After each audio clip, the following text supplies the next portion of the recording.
que tem de filho do diabo mercenário atrás de púlpito hoje engravatado, de Bíblia na mão pregando, falando Jesus, Jesus, o que tem hoje é impressionante. Parece que Pedro estava assistindo uma televisão. Impressionante, inigualável essa revelação. Conhecereis a verdade, e a verdade... Amém. Você pode sentar, irmão.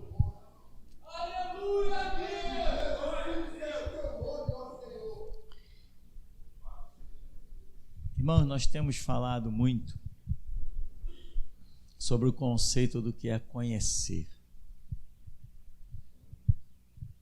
Quando você precisa conhecer algo, é algo que não está no seu domínio. Você começa na escola para aprender matemática. E você chega lá, começa a se deparar com os números e uma bolinha mais outra bolinha são duas bolinhas. Então 1 mais 1 é igual a 2 e assim vai. E aí depois vem aquele negócio, aqueles estudos de unidade, dezena, centena, unidade de milhar, centena. E vai, toma ali número, toma ali zero. Aí daqui a pouco você pensa que já está sabendo muito, você passa para uma classe superior, aí você descobre que a questão não é só aqueles números que você pensava que já sabia tudo. Você descobre que existem os milhões, os bilhões, os trilhões, e você descobre que os números são infinitos. Aí, quando você, os números são infinitos, aí vem um professor doido e diz para você, não, os números são infinitos entre o 0 e o 1, é infinito. O quê? Entre o 0 e o 1 é infinito? É. Do 0 entre o 1 tem o meio, não tem meio. Mas entre o 0 e o meio, não tem outro meio. E entre o outro e esse meio, não tem outro meio, outro meio. O professor vem e diz assim, são as dízimas periódicas e o número é infinito, aí você fica louco. Que você pensava que o número era infinito nos seus bilhões, trilhões, mas você descobre que entre o 0 e o 1 existem infinitos números. Isso se chama conhecimento. Coisa que você precisou de alguém para te instruir, alguém que já pagou preço. Tudo começou com aqueles camaradas doidos, chamado Isaac Newton, Albert Einstein, e tinha um outro bom matemático aí, que me foge a memória o nome dele, Pitágoras. Quem já ouviu falar no Teorema de Pitágoras? Pitágoras criou um teorema, então ele não dizia nada, é só símbolo, é só cálculo. Aí você vai estudar e vem um professor e diz assim, meu amigo, vou dizer uma coisa, a luz do sol, quando ela nasce, ela demora 8 horas para bater na terra. A luz do sol tem um percurso e demora 8 horas para que aquele raio que saiu do sol chegue na terra. Aí você começa a ficar meio... Você diz assim, ou eu caio para dentro do estudo para aprender alguma coisinha, ou eu desisto logo, porque eu estou diante de um caminhão de coisas na minha vida que eu nunca vou dominar. Aí você vai, daqui a pouco tem uma reportagem, o camarada dizendo assim, olha, nós vamos mandar uma sonda para Marte, para Vênus, para a Lua, para onde for, e essa sonda vai tocar o solo de Marte às tantas horas, tantos minutos, tantos segundos. Você diz, o quê? Como que esse cara fez esse cálculo? Isso é a profundidade do conhecimento. Aí o camarada faz um cálculo, manda uma sonda para Marte, projeta um paraquedas, o negócio cai lá, é impressionante, naquele dia, minuto, hora, segundo que o camarada falou tudo direitinho. Aí você chega para esse cara, esse cérebro incrível, tu chega para ele, tu sabe quem é Jesus? Ele, não, Jesus é um líder do cristianismo, fundador do cristianismo. Quem era Jesus para você? Não um profeta, um sábio, um filósofo, mas o cara é fera na matemática. Ele te dá aula a nível de matemática e física do que você sonhar e o que você jamais sonharia que existisse. Amém? Por isso vem aquela filosofia do papo do físico e o químico conversando. Aí o físico diz assim: eu movo qualquer coisa, dá-me uma alavanca, eu moverei o mundo. Aí o químico disse assim para ele: do que tu queres a alavanca? Porque a química inventou coisas incríveis. A alavanca pode ser de carbono, pode ser de ferro, pode ser sei lá do que. Então ele sabe que com uma alavanca ele move coisas incríveis, o sistema de alavanca. Mas aí o químico diz: tá, do que tu queres a alavanca? Ou seja, é tudo gente de muito conhecimento, só fera. Mas e de Jesus? É você que dá aula de Jesus para a humanidade. Amém? Você tem consciência disso? Que Jesus investiu na sua vida para você dar aula para os químicos, físicos, filósofos. O camarada é fera lá no sistema jurídico. Tem uns nomes aí, você já viu? Que são citados até em documento jurídico, quando você está defendendo alguém, cita lá o nome de fulano, falou no livro dele, foge do código jurídico. O camarada é tão influente que os advogados não citam o código jurídico, citam o que o cara escreveu num livro pessoal dele. Porque o cara é de altíssima influência, é uma sumidade em conhecimento jurídico. O que tu sabe de conhecimento jurídico? Só quando o cara diz assim para você: tu está preso, aí tu diz: entendi. Só se é isso, é o que eu entendo, é o que você entende, né? E aliás, que essa palavra tu está preso, essa eu já saquei demais, essa eu ouço toda hora. Então, irmão, mas quem vai dar aula para o cara do sistema jurídico? É você? É você? Você se acha em condições de dar aula para um juiz? Para um advogado? Você diz: não, pastor, eu sou muito humilde, Você não é nada de humilde. Eu vou usar uma palavra que a Bíblia até diz assim em algumas versões: não chame teu irmão de idiota, mas eu vou chamar: tu é um idiota. Você não pode dizer que você não é capaz se é Deus que está te capacitando.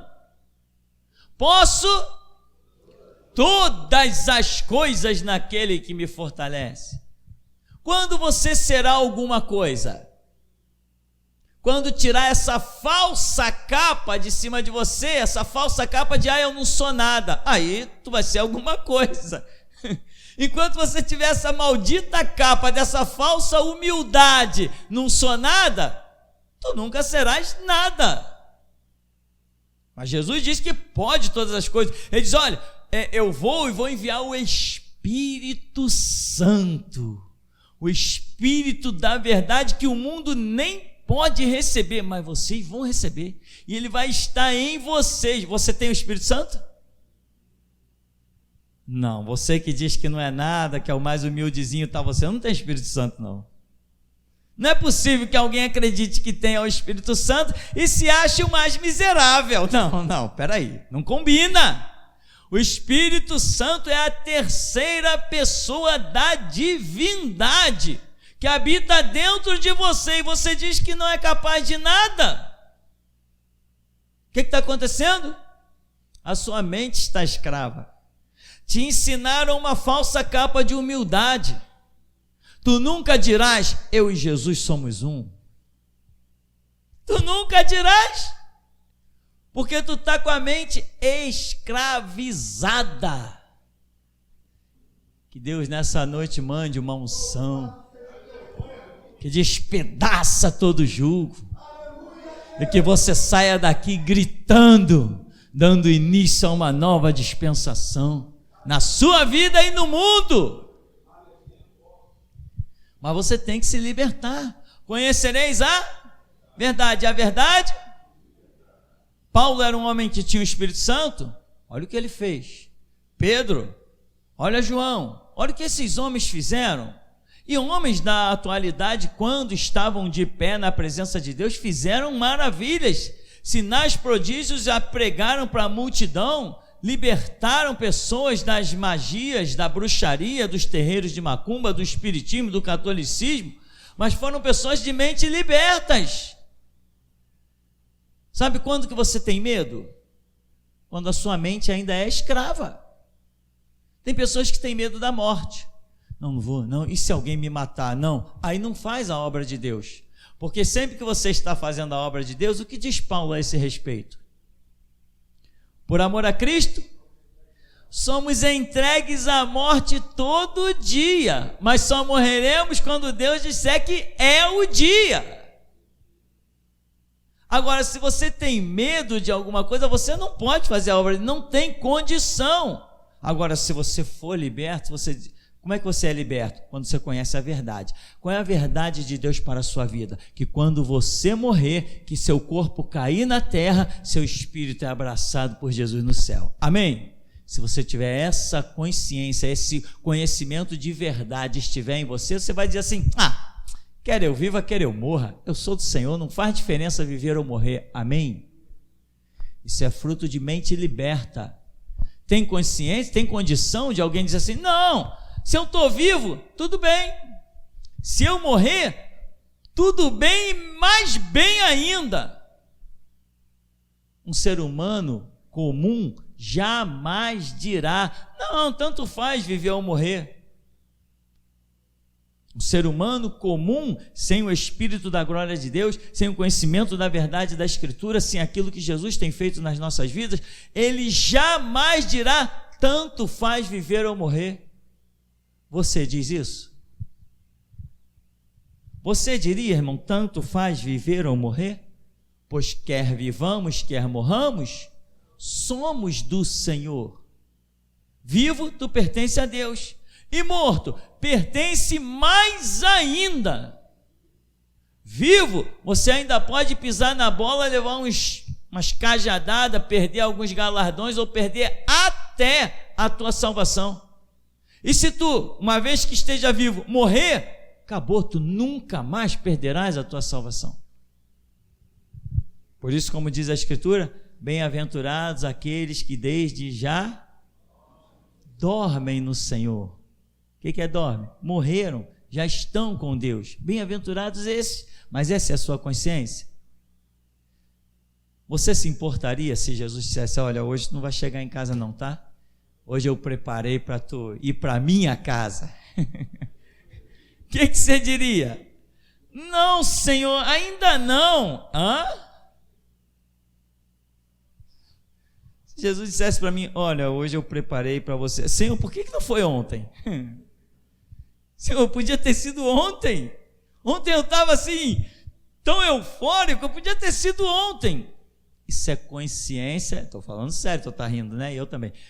Isso é consciência, irmão, de quem é liberto. Mas só que as nossas mentes se acostumaram a ser escravas. Eu passei um bom tempo da minha vida cristã dizendo assim, Jesus, liberta a minha mente. Vou pegar essa oração para você, mas usa, hein? Usa mesmo, para valer. Jesus, liberta a minha mente. Certa vez um rei queria casar a filha dele. Falou assim, minha filha é bonita, princesa, tal. Chegou a hora dela se casar. Mas eu quero que a minha filha case com um homem sábio.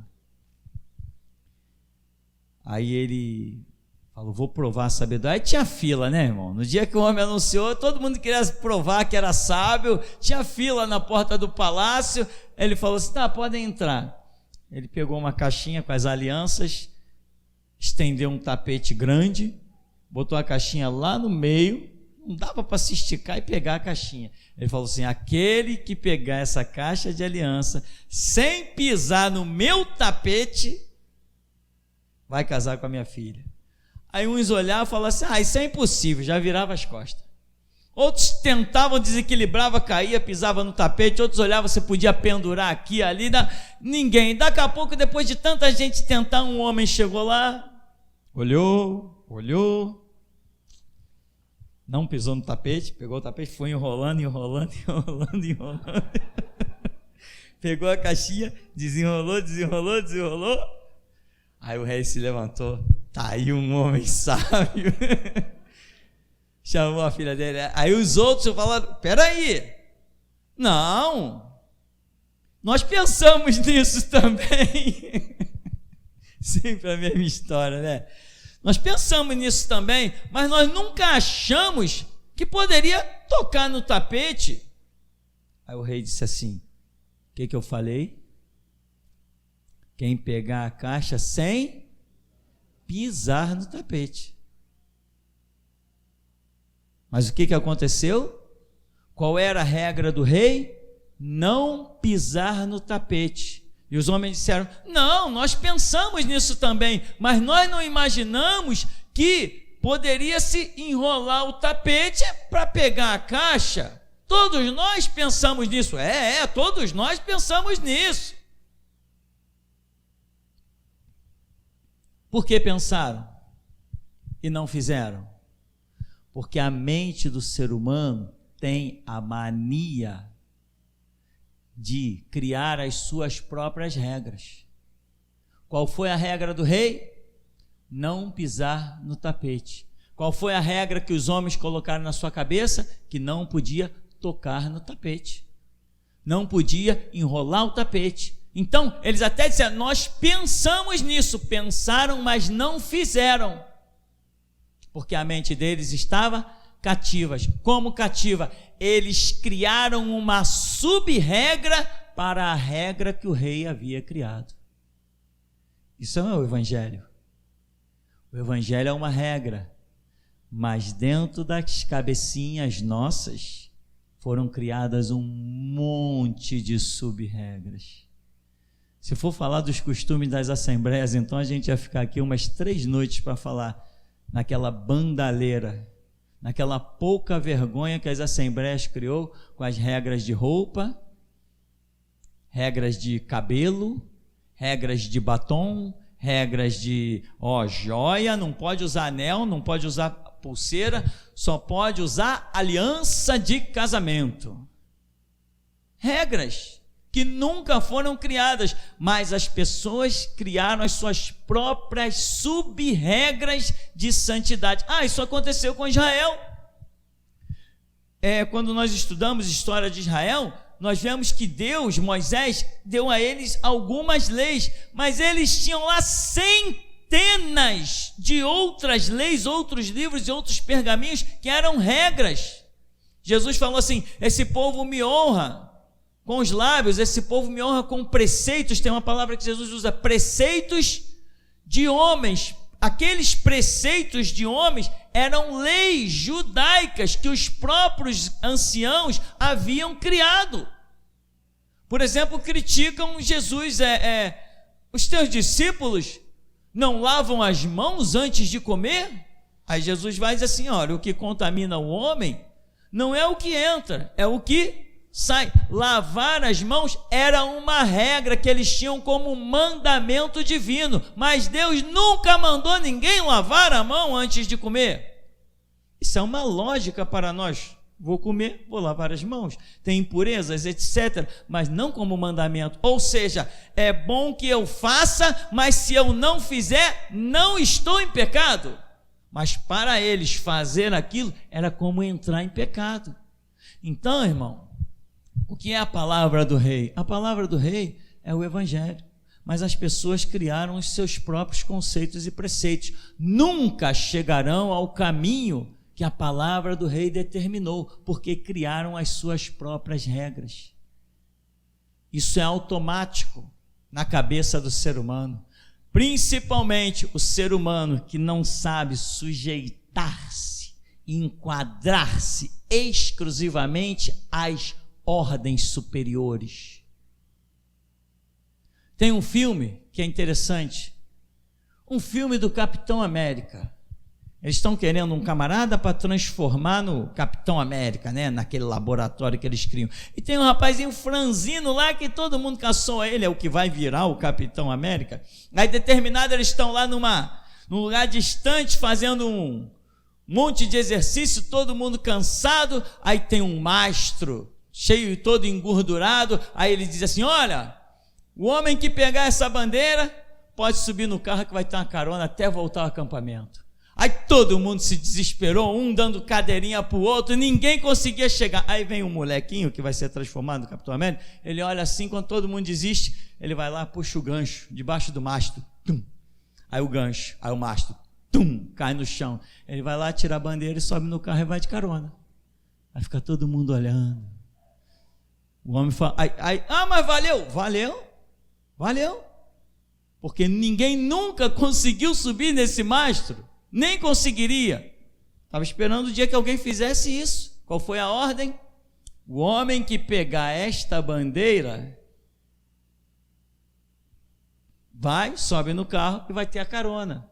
Agora, eles criaram a regra na cabeça deles de que eles tinham que subir naquilo lá escalando, era só esse caminho, eles não enxergaram outro caminho. Veio alguém e enxergou outro caminho, destravou, o mastro caiu, o cara foi lá no chão, pegou a bandeira e levou e foi embora. Existe um caminho de regra, existe um caminho que a sua cabeça cria as próprias regras.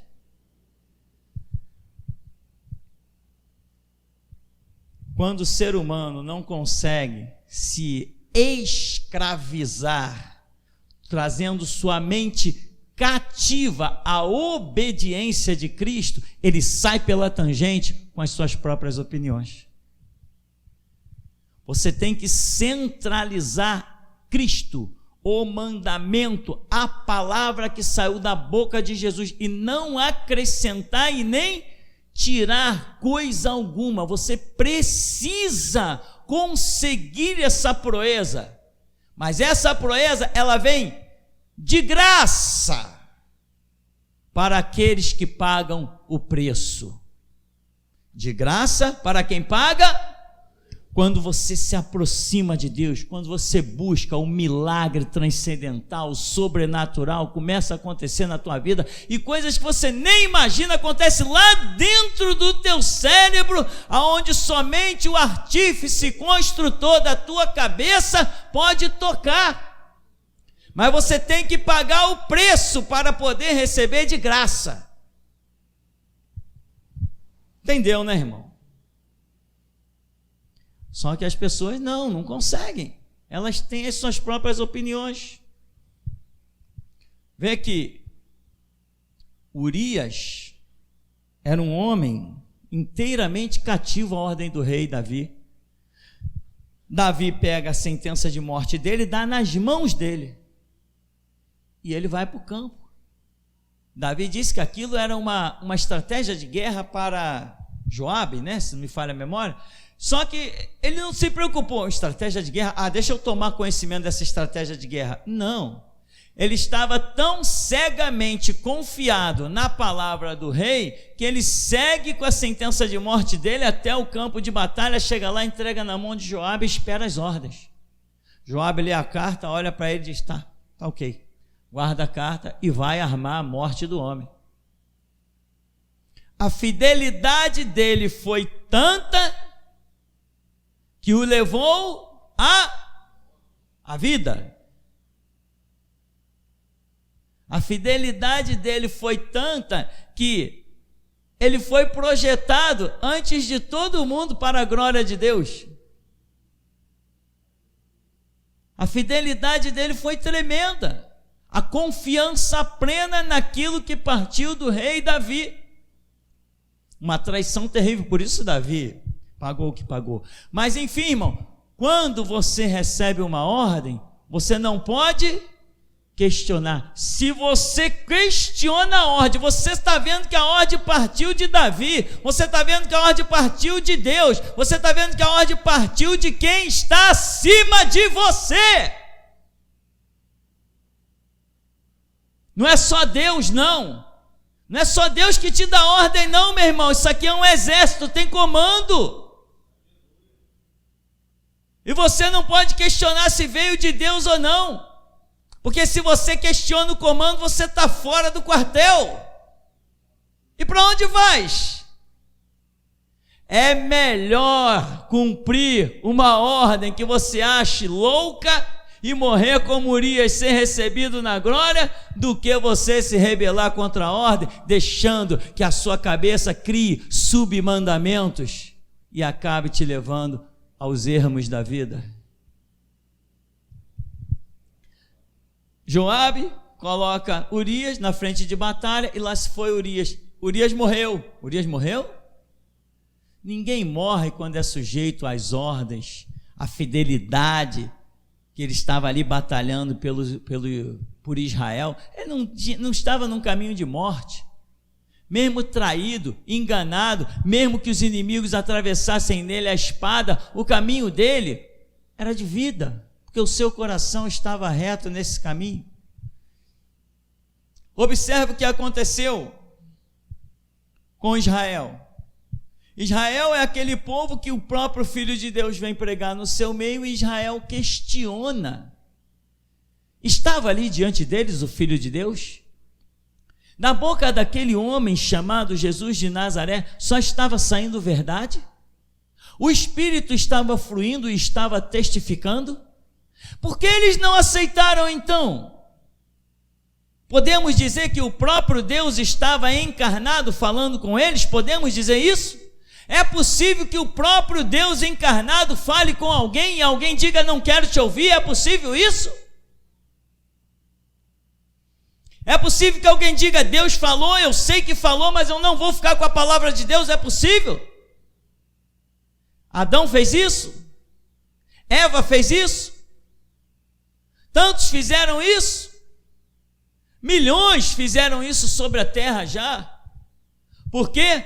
Porque as pessoas não aprenderam, como diz Paulo, levando todo pensamento cativo. Cativo vem de cativeiro, aprisionado, levando todo pensamento aprisionado à obediência de quem está com o pensamento cativo à obediência de Cristo, meu irmão. Não tem margem para pensar em mais nada, só pensa naquilo. Não pensa em mais nada, só pensa naquilo que é ditado por Cristo. Porque as pessoas se perdem. Tanta gente não discutiu com Paulo, tanta gente não discutiu com Pedro, não teve a Assembleia de Jerusalém, pegou fogo aquele negócio lá, e ao longo da história, historiadores escreveram coisas e mais coisas sobre os debates do apóstolo João com um monte de gente, e no entanto, cadê a verdade? Quem ficou com a verdade? A verdade, meu irmão, fica com aquele que sabe o seu lugar e se posiciona nele. Sabe o que acontece no exército? Os soldados vão na frente, né? Já sabe que os primeiros a morrer de uma guerra são os soldados, né? Eles vão morrer, eles sabem que pode matar 5, 6, 10, mas vai acabar morto ali os da primeira fileira. Muito difícil de escapar. É o normal, isso se via nas guerras, se via nas guerras medievais, se via num monte de situação, já sabia, manda aquele primeiro pelotão lá. Às vezes o projeto já era deles morrerem mesmo, e eles iam felizes da vida pela palavra do superior, porque eles estavam cumprindo uma missão, não questionavam nada. Vamos nós para dar o nosso sangue pela causa, somos parte de uma estratégia, e para vencermos essa batalha, nós vamos ter que morrer para que o nosso exército vença. Loucura na cabeça de um monte de gente, né? Quem questiona ordens e acha que vai ficar no prejuízo, nunca seguirá as regras e os mandamentos, vai sempre achar um jeitinho de pensar em alguma coisa. A palavra que mais tem deixado pessoas loucas nesse ministério aqui vem desde um tempo. Vamos ver se você lembra.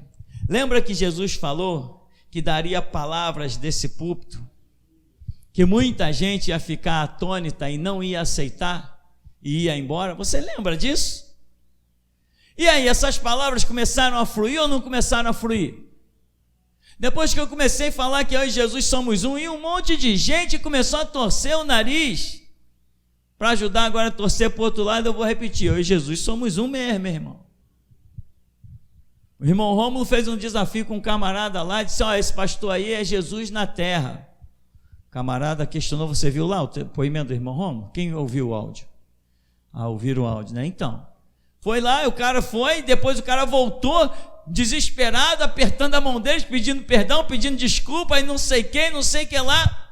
Então vai ver que deve ser porque eu sou Jesus na terra, né? Você olha para mim e vê Jesus na terra? Quem vê Jesus na terra olhando para mim? Tenho certeza que Jesus era bem mais bonito que eu, mas você vê Jesus na terra olhando para mim? Tem gente aqui dentro que não vê. Sabe por quê? Mente cativa, mente escrava. Querido, presta atenção, eu não sou Jesus, mas eu sou Jesus na terra. Tá bom? Eu não sou Jesus, mas eu sou Jesus na terra. Qual o significado da expressão de ser Jesus na terra? Já falamos. Significa que se Jesus estivesse hoje na terra, ele estaria falando e pregando exatamente essas coisas que ele tem dado a falar e pregar e fazer. Por isso eu sou Jesus na terra. É a representação. Eu sou Jesus? Não, não sou Jesus, mas sou Jesus na terra. E tem gente que não... Isso é heresia. É heresia? Então por que não faz um desafio? Mas tem que ser de vida ou de morte. Tem que fazer os seus desafios. Põe a prova. Pede para amanhã ser morto. Deus, isso é uma heresia. É mesmo? Eu nunca vi um herege tão forte como eu. Nunca vi um herege tão folgado, tão ousado, que encara o que vier pela frente, está sempre de pé. Eu nunca vi um herege como eu. Os sábios estão tudo aí, aos gritos, vendendo púlpito para todo mundo, implorando dízimo, vão para a televisão e pede esmola de dinheiro para tudo que é lado. Aqui a gente nem para culto para pedir esmola. Eu sou o herege que vive bem pra caramba, o herege que está bem a todo top, sou eu. Por que as pessoas não entendem algumas coisas? Porque a sua mente está cativa. E por que a sua mente não se liberta? Porque não pagam o preço. Tem que pagar o preço. Mas não, houve alguma coisa? Isso é heresia. Ei, louco! Ei, louco! Quem é guiado não tem como detectar o que é heresia. Caiu a ficha? Se você tivesse como detectar o que é heresia, você seria guia e não guiado. E quem não é líder tem que ser? Tu és um líder ou tu és um liderado? Se tu diz, não, eu sou líder, eu cuido da minha vida, então vai também para a tua igreja, porque essa daqui é minha. Se você é liderado, se você é ovelha, e eu já falei isso, essa palavra também foi daquelas que Jesus disse que ia dar pesada, né? Ovelha é um animal e pastor é um, não se compara um homem a um animal. Animal não guia ninguém, animal só é guiado. Quem guia é homem. Essa faz parte daquelas palavras que Jesus disse. E tem outras mais também tremendas aí. Ah, tu serve o Deus da Bíblia? Essa também faz parte do repertório. Ah, tu serve o Deus da Bíblia? Por que tu estavas na Universal até o dia que me ouviu? Por que tu estavas na Batista até o dia que me ouviu? Tu não serviu o Deus da Bíblia? Cadê o teu Deus da Bíblia? Aqui não se serve só o Deus da Bíblia, serve-se também o Deus do pastor Tupirani. Porque o Deus da Bíblia está aí, ó, os batistas estão servindo o Deus da Bíblia. Os assembleianos estão servindo o Deus da Bíblia. Aqui não se serve só o Deus da Bíblia, se serve o Deus de um ministério que me foi dado. Sabe o que é um ministério? É uma visão de entendimento que transcende a Bíblia. Porque um ministério não é detido pela Bíblia, porque um ministério é o próprio Deus na terra. Aonde não há Deus, não há ministério. Irmão, o problema é a mente cativa. São as sub-regras que a nossa mente sempre cria. São as pessoas acharem que têm inteligência e sabedoria. Tem, mas não para se guiar no mundo espiritual. Tem pessoas que olham para uma liderança e já esquadrinha se aquela liderança está pregando heresia ou não. Eu vou voltar ao ponto. Uma ovelha não tem como saber o que é heresia, mas as pessoas não se comportam como ovelha. Como é que Muita gente tinha a Bíblia, lia a Bíblia, orava, clamava e nunca descobriu que a Universal é um templo de Satanás.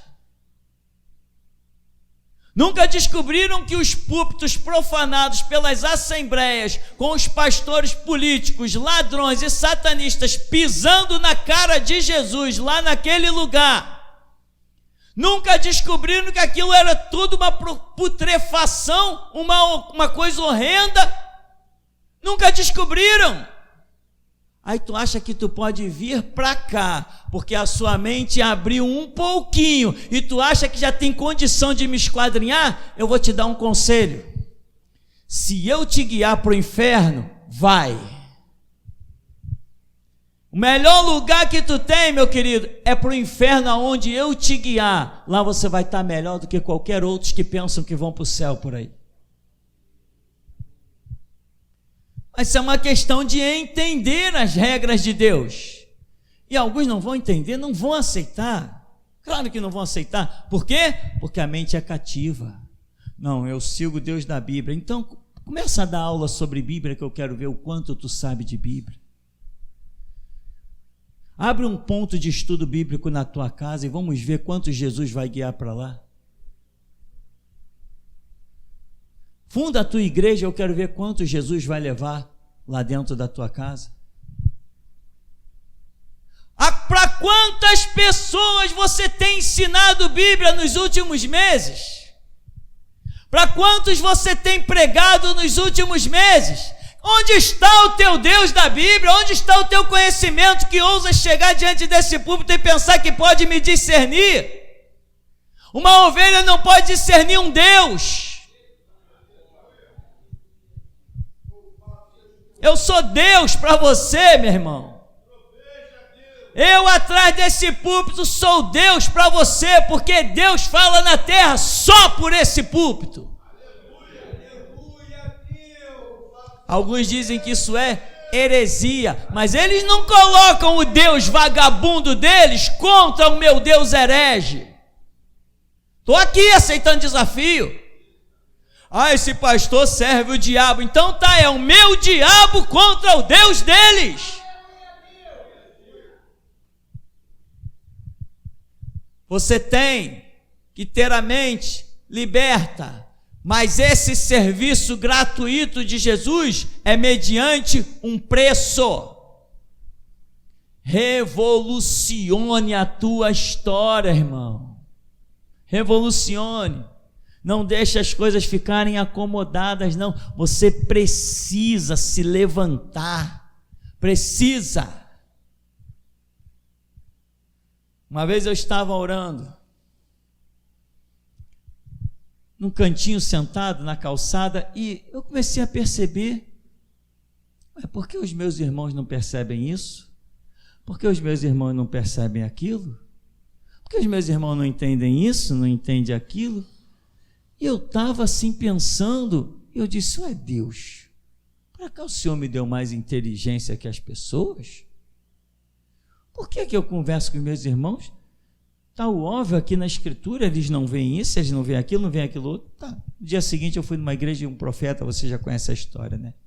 O profeta riu para mim e falou assim, você tem muita inteligência. Eu levei um susto. Nunca vi um nível de revelação desse. Aí ele faz assim, você tem muita inteligência. Aí eu me assustei, quando ele viu que eu me assustei, ele falou assim, até isso Jesus revela. Fiquei olhando aquilo, cumprimentei ele, fui embora. Cheguei em casa, eu disse simplesmente assim, Jesus, se eu tenho alguma inteligência, eu quero entregar ela agora nas tuas mãos. O Senhor usa ela para o que o Senhor quiser, eu não estou nem aí, eu quero entregar a minha inteligência, se tem alguma inteligência realmente em mim, eu quero entregar nas tuas mãos.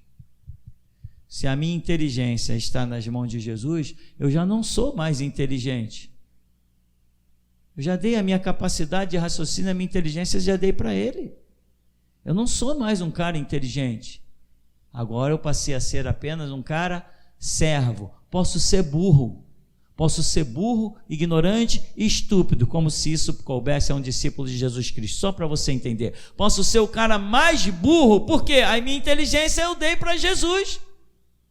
Sou burro, sou apenas servo. Obedeço a Jesus sem inteligência, sem raciocinar, sem esquadrinhar a ordem dele. Porque não tenho mais inteligência, eu apenas executo como servo, que não tem capacidade de projetar nada. E acredita, irmão, como um burrinho, eu tenho triunfado gloriosamente. Enquanto outros pensam que são sábios. Não, eu tenho capacidade. Ah, tem capacidade? Não adianta dizer que tem capacidade, meu irmão. Qual a capacidade de uma ovelha em se sustentar no meio da relva? O bicho mais fácil de ser devorado pelos lobos são as ovelhas. Sabe por que você tem medo? Sabe por que você tem medo? O medo é uma característica de quem pensa. O medo é característica de quem pensa. Não, eu vou, mas e se? Não, isso pode dar certo, mas e se der errado? Quando você é servo e não está preocupado em pensar nada, Jesus manda, tu vai e executa. Quer eu viva, quer eu morra, eu sou do Senhor. Não tem medo nisso. Saulo não vai a Jerusalém, irmãos, não me constranjam. E estava errado, hein? Eu estou pronto a ir a Jerusalém, não só a pregar, mas até a morrer pelo Evangelho de Jesus Cristo. Não me constranjam, eu vou a Jerusalém. E era para não ir, hein? Mas um homem não tem medo de nada. Por quê? Quem disse quer vivamos, quer morramos, somos do Senhor? Quem disse eu nada tenho a minha vida por preciosa, porquanto que eu cumpra cabalmente com alegria o ministério que me é proposto de dar testemunho da graça que há em Cristo Jesus? Quem disse levando todo pensamento cativo à obediência de Cristo? Quem disse essas coisas? Quem disse nem a altura, nem a largura, nem a profundidade, nem o passado, nem o presente, nem o porvir, nem o perigo, nem a espada, nem a nudez, coisa alguma nos pode separar do amor de Deus que está em Cristo Jesus? Quem disse isso? Então, meu irmão, entenda. Por que você tem medo? Porque pensa demais. Para de pensar. Trava a sua mente e pergunta: Jesus, o que tu queres que eu faça? Para de ficar esquadrinhando o mundo, pensando nas estratégias e etc, etc. Jesus, o que tu queres que eu faça? Quando Jesus te dá uma ordem, ali já vem a estratégia, ali já vem o livramento, ali já vem tudo que tu precisa, está na palavra que Deus te der.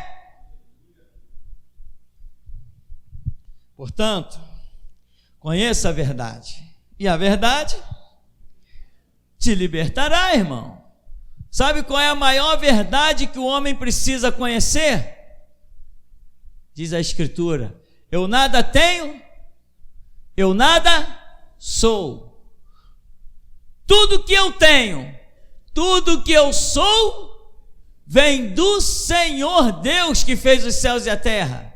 Quem é que não deixa vacilar o teu pé? É a tua capacidade, a tua inteligência ou é o teu Deus? Você pode se guardar? Ou diz a Escritura, o Senhor é quem te guarda, Ele é a tua sombra, a tua direita? Você pode vigiar pela tua própria vida? Ou diz a Escritura, se Deus não vigiar, se o Senhor não guardar, em vão vigia o operário. Quem é o operário? É você? Mas diz que se o Senhor não guardar, em vão vigia o operário, o sentinela. Você pode ser um sentinela, mas quem guarda é Deus. Aprenda a levar o seu pensamento cativo à obediência de Cristo. Conheça essa verdade. Como você viveria se você tivesse que nem eu, na eminência de uma prisão? Toda hora um processo novo. Um monte de baboseira. Por onde se passa tem ameaça. Ainda mais agora que a gente acabou ficando conhecido para tudo que é lado. Toda hora alguém quer dizer uma palavra de gracinha para a gente. Como você viveria? Eu te digo como eu vivo. Eu vivo como se o ontem não houvesse e como se o amanhã não fosse existir. É assim que eu vivo. Eu vivo o hoje, e o hoje eu sou um adorador de Jesus Cristo. É tudo que eu sou. Você pensa que eu tenho apreensão por alguma coisa? A qualquer momento alguém vai chegar, aí tu tá preso. Irmão, no dia que isso acontecer, só Deus para me dar graça, eu vou virar cambalhota na frente da polícia. Vou dizer assim, mas porra, como vocês demoraram? Entra aí para tomar um café, pô. Entra, por favor, entra. Entra para tomar um café, me dá um tempinho aqui só para me pagar as últimas contas, para a gente ajeitar aqui, ó. Vamos aí, toma um café e pá, bater um papo, que pô. Tá entendendo, meu irmão? E semente liberta. Eu vou viver amanhã? Não interessa. Vou morrer amanhã? Interessa menos ainda.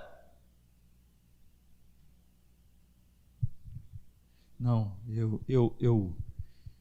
eu ouvia esse pastor, até o dia que ele fez aquele vídeo mandando todo mundo para a ponte que caiu. Vai libertar tua mente, meu querido, vai acordar, vai despertar. Jesus xingou um monte de gente, xingou a geração deles, e apenas dos escribas mentiu. Sabe por que mentiu e não botou os palavrões de Jesus? Porque ainda não tinham a mente liberta. Escuta aí, hein? Jesus Cristo, o que eu sirvo, o Deus desse ministério e da minha vida, Jesus Cristo que eu sirvo, falou palavrão e mandou muita gente para o caixa-prego. O meu Jesus falou palavrão, o meu falou, o que eu sirvo falou. Não, pastor, eu fiquei assim um pouco, é mesmo? Como que a ovelha fica um pouco com a voz do pastor? É porque a ovelha começou a querer esquadrinhar o pastor. Não é possível a ovelha esquadrinhar o pastor. Não é possível o liderado esquadrinhar o líder. Não é possível. Ou ele está no caminho daquele exército, concordando ou discordando, ou não. Jesus diz assim, vamos para tal lugar, para uma cidade, eu não sei o que Jesus falou. Aí alguém diz assim, mas até agora os judeus queriam te matar lá, e tu vais voltar para lá? Aí diz, vamos lá, Betânia, né? Vamos para Betânia, situação de Lázaro, etc. Vamos para Betânia. Não, mestre, não, vamos para Betânia. Aí um discípulo vai, qual era o nome do discípulo? Pessoas disseram que ele era incrédulo, né?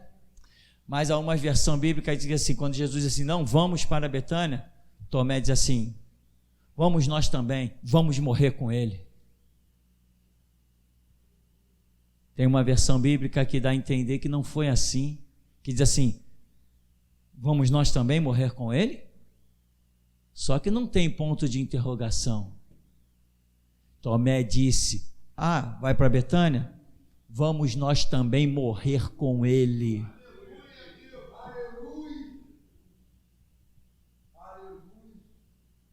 É assim que a ovelha se comporta. A ovelha tem que estar onde está o pastor. Meu pastor é Jesus. Mentira, teu pastor sou eu. Teu pastor não é Jesus. Cadê ele? Teu pastor é Jesus? Aqui dentro só tem um pastor, sou eu.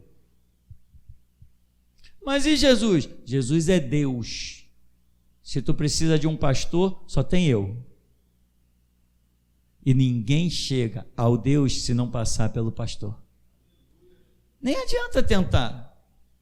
Não é muita soberbia, não. Eu vou direto a Deus. Mas não vai mesmo. A regra do Deus vivo não te deixa ir direto a Deus. Não deixa. A tua oferta, que hoje é a tua vida, tem que passar pela mão do sacerdócio. senão não é apresentada a Deus. Mas quantos querem receber essa palavra? Quantos aceitam essa palavra? Todo mundo tem a soberbia, a prepotência, não, eu vou buscar a Deus. Ei, tu não vai buscar Deus nenhum. Para se buscar a Deus tem que ser por um sacerdócio constituído. Tinha lá o povo de Israel, no caso de Ana e a mãe de Samuel e etc., ano após ano, para buscar a face de Deus, oferecer o seu sacrifício e levar a sua oferta, tinha que peregrinar até chegar lá no santuário onde Deus determinou. Ninguém podia oferecer lá na sua própria terra, senão não tinha como oferecer. Tinha que ir até onde existia o ministério de Eli, depois o ministério de outros sacerdotes. Ninguém vai a Deus sem um intercessor. Ah, mas Jesus é o intercessor entre nós e Deus. É, mas eu sou o intercessor entre você e Jesus. Depois que tu vai até Jesus, tu pode ir ao Pai pela intercessão de Jesus. Mas antes de chegar a Jesus, eu sou a porta. É muita arrogância, né? Faz parte daquelas palavras que Jesus disse que ia ser pesada, que ia assustar muita gente. Eu já disse até que sou Deus. Foi difícil dizer. Eu falei, Jesus, é isso mesmo? É isso mesmo. Fazer o quê, né, irmão? Eu sei que não sou Deus, mas eu vou dizer uma coisa para você. Eu sou Deus. Quem entender, entendeu. Quem não quiser entender, não entenda. Eu não sei nem que horas são, eu só sei que já é tarde. Mas é a realidade que você só consegue compreender as coisas pagando o preço. E agora estamos na reta final, irmão. Até 2040, toda essa escatologia que a gente conhece aí vai estar cumprida e teremos início ao milênio. Quem voltará no milênio? Só uma mente liberta que nem a minha. Tem que ter mente liberta. Tem pessoas que ainda não se libertaram, não tem condição de vir no milênio. Você tem que saber como se comportar. A regra de Deus tem que estar dentro de você. E quando eu digo regra de Deus, não são textos decorados, não. A regra de Deus não se limita ao que está escrito na Bíblia, não, hein, crente? A regra de Deus vai muito além disso. A regra de Deus não são textos decorados. A regra de Deus é um sentimento de uma ação espiritual que penetra em você, e ela só acontece, embora gratuitamente, mas só quando você paga o preço. Ebenezer, até aqui nos ajudou o Senhor. Irmãos, estamos numa reta final. Dá o teu tudo. Dá o teu tudo nessa reta final. Vai orar como você nunca orou. Vai ler Bíblia, vai estudar, vai ouvir pregação, vai fazer tudo como você nunca fez. Estamos na reta final. Não sabemos, eu não sei se a história vai encerrar em 2033, 2036, 2040 ou 45, eu não sei, mas uma coisa eu sei, que o tempo dado à igreja são 2 dias só. 2000 anos, isso eu sei, está lá escrito claramente. Depois de 2 dias nos ressuscitará, e ao 3º dia viveremos diante dele. É no 3º dia, e é na manhã do 3º dia que Cristo ressurge. É na manhã, no começo do 3º dia, no começo do 3º milênio. Irmão, dá o teu tudo, não leva mais aquela vidinha que você sempre levou. Tem gente aqui dentro, irmão, que nem faz parte disso aqui, porque o mesmo comportamento que tinha em outras igrejas tem aqui. Não pode. Se aqui foi acrescentado alguma coisa ao seu espírito, algum conhecimento, tem que ter mudança na sua vida. Ah, pastor, na outra igreja eu orava 10 vezes por dia. Então aqui tu tem que orar 30 vezes, 40 vezes. Estamos na reta final, e em incrível que tem gente dormindo diante de tudo que está sendo dito, ou seja, não estão credibilizando Deus, o Deus que tem falado abundantemente neste lugar. Amém. Vamos ouvir os nossos irmãos. Irmão Alexandre.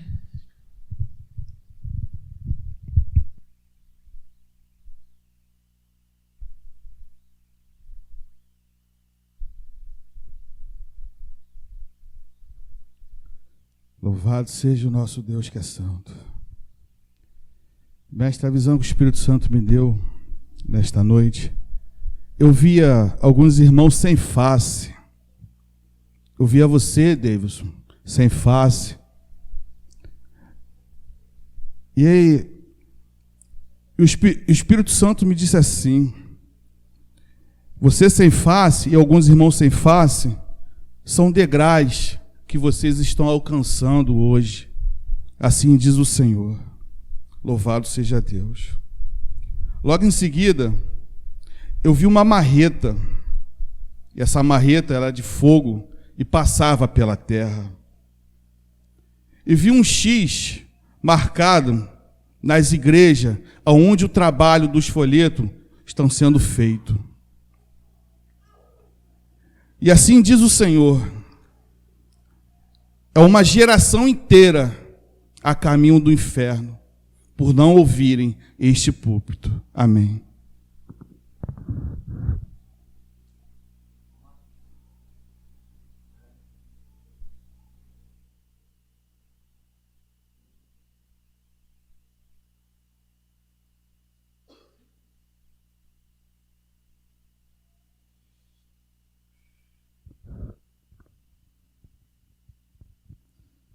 A paz, irmãos. É impressionante quando o Alexandre fala do X, mestre. Eu vi uma espada, eu tinha visto uma espada, na verdade, duas espadas. E essas duas espadas lhe foi colocado nas costas em forma de X. Quando o irmão falou do X das igrejas, a testificação e a ligação com essa espada foi algo muito tremendo. As espadas, eu tinha tido uma visão semelhante no passado. E a espada, ela era muito igual à espada que eu vi no passado, naquela época de Malafaia, naquelas igrejas ali. A espada, ela era muito semelhante, era muito igual. E da mesma forma que eu vi no passado, eu vi ela hoje. As duas espadas nas costas do Senhor em forma de X. Louvado seja Deus. Mestre, aqui, antes do Senhor começar a louvar, a tocar, eu vi um grande vento aqui na frente. E essa cor azul, ela entrava nesse vento. Então eu via o teclado da irmã Diana ser acrescentado mais 6 teclas, e ele aumentava. O teclado do João era retirado 6 teclas, e ele diminuía. O instrumento do Alessandro, ele era afinado, mas era diminuído a afinação dele.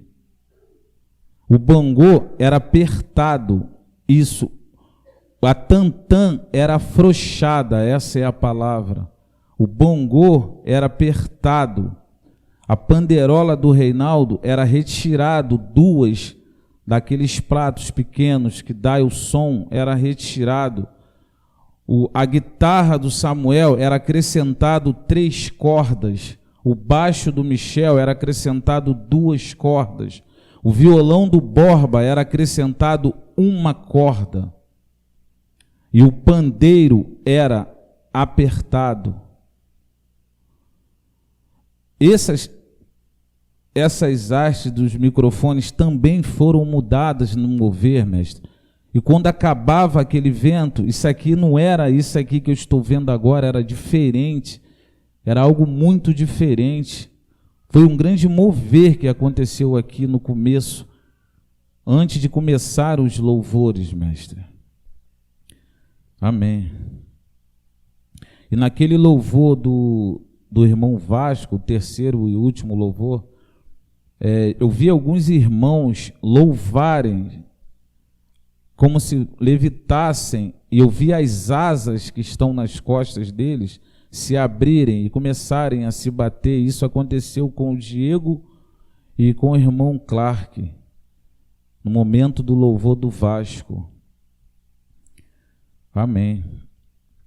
Ainda no começo, mestre, nos louvores, eu vi uma caneta. Essa caneta era uma caneta atual, e essa caneta tinha pena.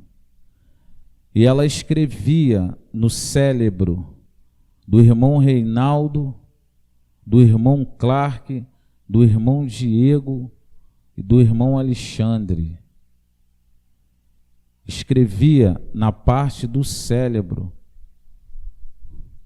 E a percepção das coisas que eles não se apercebiam, eles passarão a se aperceber a partir de hoje. E essa visão veio no começo também, ali no meio dos louvores, mestre. Louvado seja Deus. Irmão André, eu vi uma mulher. Essa mulher, ela vinha se aproximando de ti. Essa mulher, ela tinha uma farda.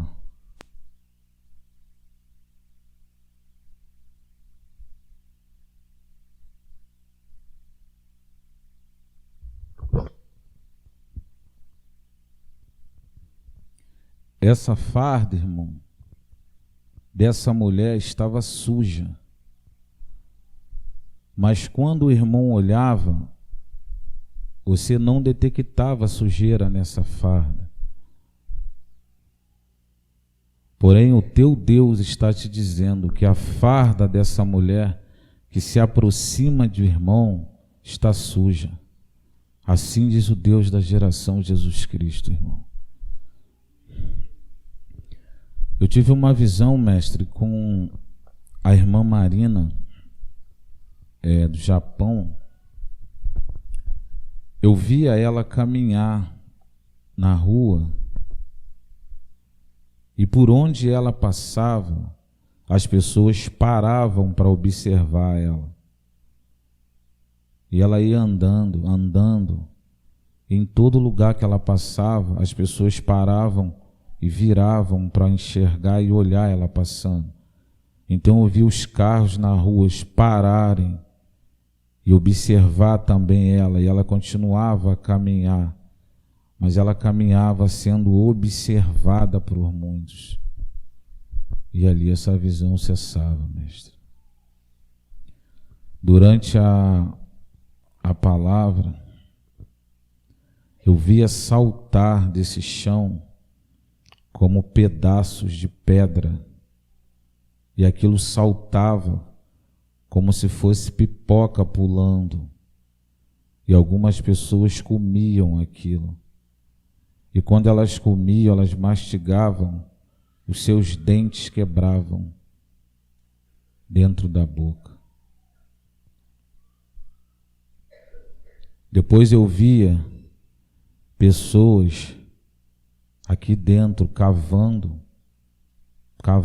e tirando algo. Mas as pessoas cavavam, e tudo que elas recolhiam, retiravam, eram as mesmas coisas. Nada era novo. Elas retiravam sempre as mesmas coisas daquele buraco, mestre. E ali essa visão cessava. Atentar, irmã Renata, para esta palavra. Esse cavar e retirar sempre as mesmas coisas se chama rotina. Amém. Até aqui, mestre.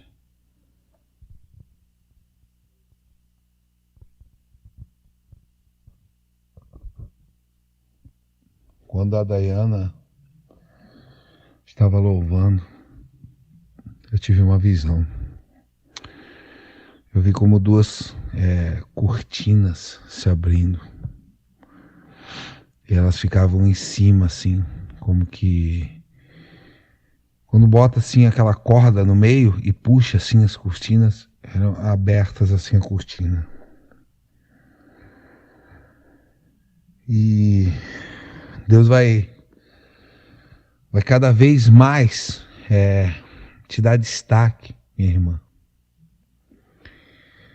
Mas assim diz o Senhor da geração Jesus Cristo. Muitos louvores não chegam até mim.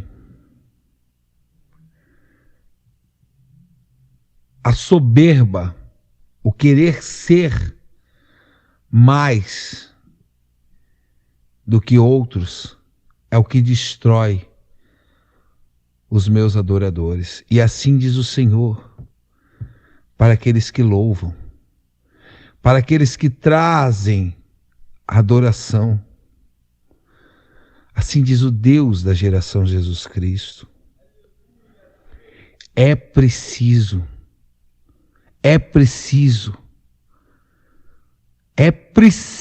diz o Senhor, saber o seu lugar e o meu lugar na adoração, diz o Deus Todo-Poderoso. Deus está pedindo compromisso aos cantores, aos que adoram ao Senhor. Deus te chama para o compromisso, Júnior. Eliene, Deus te chama ao compromisso. Deus chama a todos aqueles que trazem a adoração ao templo, ao compromisso. Deus da geração Jesus Cristo chama vocês ao compromisso. Comprometam-se comigo. Comprometam-se comigo, diz o Senhor Deus Todo-Poderoso, cujo nome é o Deus da geração Jesus Cristo. Eu tenho uma palavra de Deus ao irmão Borba. Assim me manda te dizer o Senhor: a resposta das tuas orações são as tuas atitudes mudadas. As respostas das tuas orações, diz o Senhor, Deus Todo-Poderoso, cujo nome é o Deus da geração Jesus Cristo, a ti essa noite. A resposta de todas as tuas orações não está em mim, está na mudança das tuas atitudes. Assim me manda te dizer o Senhor.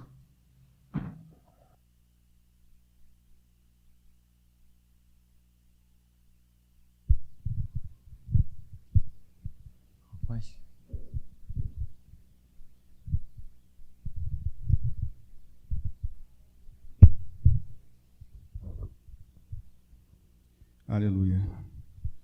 Ainda na visão dos irmãos sem face, eu via o Tiago, a sua esposa, eu via alguns irmãos da Bahia, porque a face que refletia, ele não tinha face, mas a face que refletia era a do Senhor, mestre. Era a sua face que refletia neles.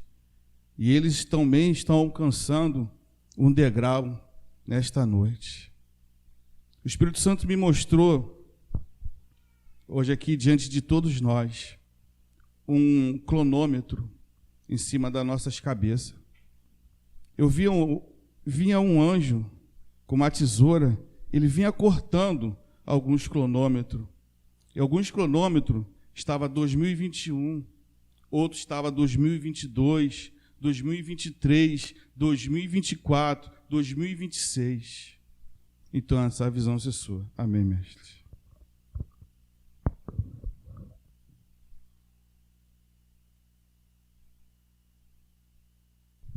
Vem mais. Sim.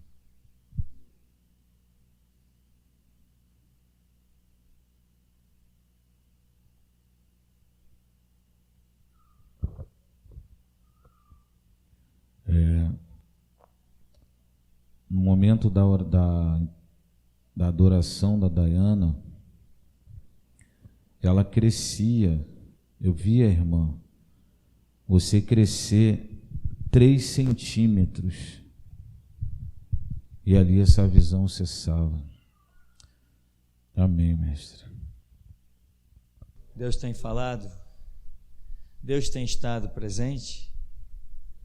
Que mais tu queres? Se nada te falta, vai, entrega-te, entrega-te, entrega o teu caminho ao Senhor. Confia nele e o mais ele fará. Algo mais para encerrarmos?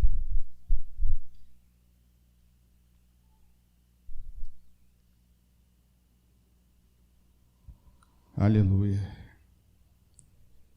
O Espírito Santo me mostra um vaso de frente para cada levita. E esse vaso, ele é quebrado. E o Espírito Santo me disse: o que vê? Vejo um vaso quebrado para os levitas. Pois assim eu, o Senhor, digo: eu quero vocês assim todos os dias das vossas vidas diante de mim, quebrantado e contrito de coração. Até aqui. Aleluia. Algo mais?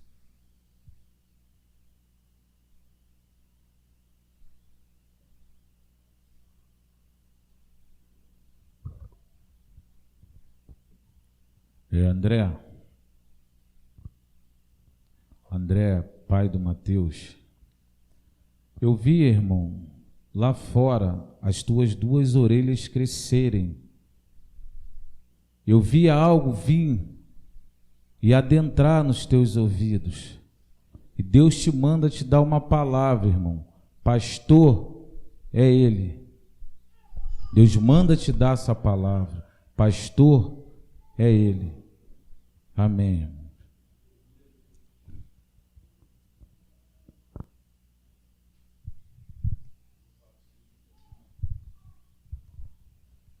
Mestre, eu vejo esses dizeres aqui. Bíblia é sim, Constituição não. Ela está na semelhança de uma corneta.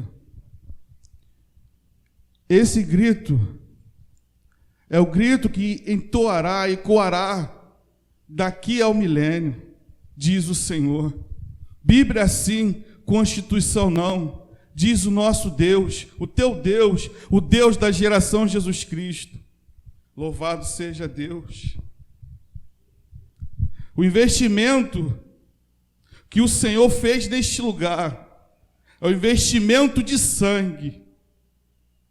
Cuidem-se, observem o que eu, o Senhor, tenho dito a cada um de vós neste lugar. Se cada um de vós está aqui, é porque eu ainda tenho misericórdia de vós.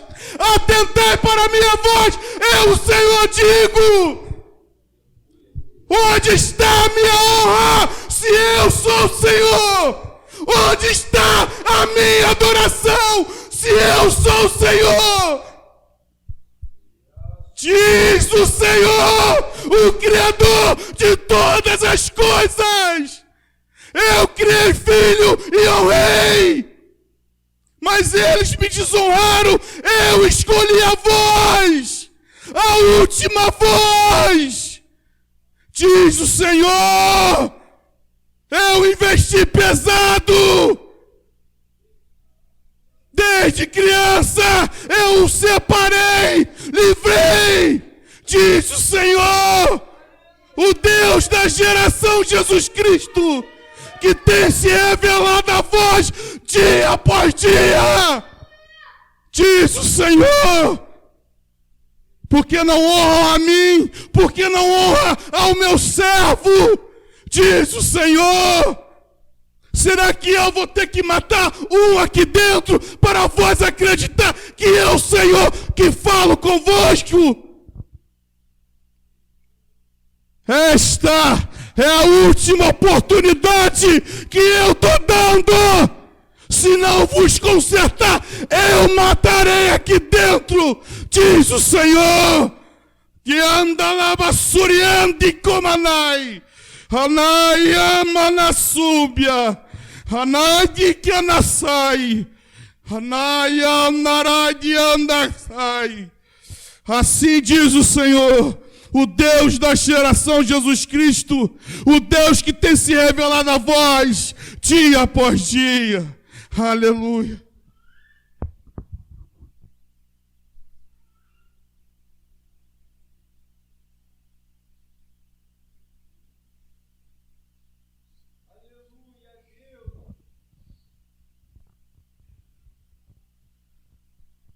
O 23, ele sobrevoa a igreja, mas sobrevoa a congregação. Todo instante que o irmão entrega a profecia, onde Deus fala de juízo, o 23, ele sobrevoa a congregação e ele paira sobre a cabeça de alguns. Amém.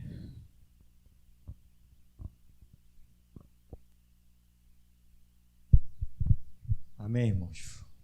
Vamos agradecer a Deus. Bendito Deus, eterno Pai, Senhor dos altos céus, ensina-nos a contar os dias para que tenhamos um coração sábio, Deus. E não há maior sabedoria do que, Senhor, render-se aos teus pés. Por isso, dá-nos graça, capacita-nos, ó Deus, faz-nos andar altaneiramente pelo teu Espírito, como guiados, ó Deus, como aqueles que precisam, que necessitam, que o Senhor lance sobre nós os seus cuidados, toma-nos pelas mãos e nos guia, Senhor, pois sem ti nada podemos fazer. Assim nos capacita, pois aqui nesta última hora estão os teus últimos guerreiros.